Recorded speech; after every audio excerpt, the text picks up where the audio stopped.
Assez débridé, on va dire, Ouais. beaucoup d'occasions. Qu'est-ce que vous pouvez nous en dire? Ouais, c'est vrai qu'on s'est fait surprendre, je trouve qu'on a une bonne maîtrise en première mi-temps, mais on s'est fait surprendre en contre.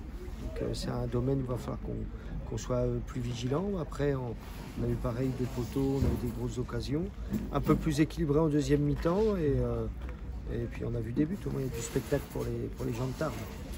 Juste dans l'état d'esprit, coach, on était mené 2-0, puis finalement victoire avec 3 buts marqués. J'imagine que c'est intéressant pour vous de voir que les joueurs ont cette faculté d'arriver à renverser une situation comme ça.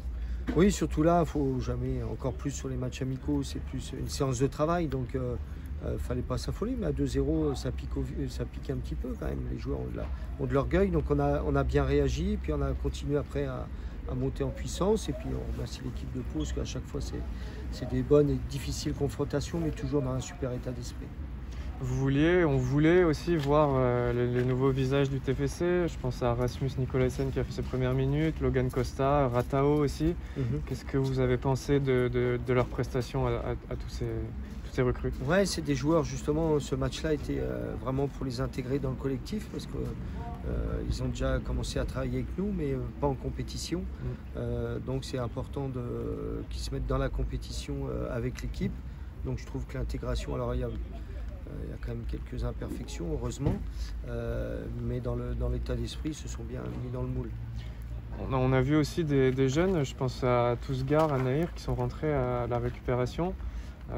On les découvre, nous aussi. Qu'est-ce que vous pouvez nous dire? Ils ont travaillé cette semaine avec nous. C'est l'avantage des semaines FIFA. On a pas mal d'internationaux qui sont partis, donc on intègre les jeunes du centre de formation, moi pour les voir. Et puis il m'avait montré déjà de bonnes choses pendant la semaine et ça a confirmé là. Donc c'est bien aussi, comme on a quand même un gardien de 2005 dans les buts en deuxième mi-temps.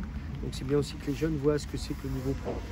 Il y a quand même cette série, mine de rien, d'invincibilité, même si c'est pas un match comme officiel qui continue. C'est quelque chose d'important pour vous de ne pas casser cette série, ou là c'est quand même anecdotique?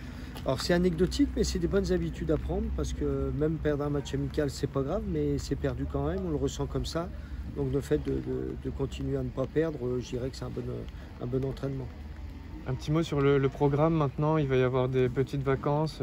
Comment ça va se dérouler? Ouais, il y a une bonne partie du groupe qui reprendra mercredi matin, et une autre partie qui a besoin de travailler, qui reprendra lundi. Donc on équilibre un petit peu les formes de chacun, et surtout certains nouveaux n'ont pas eu de préparation. Merci beaucoup. Merci beaucoup.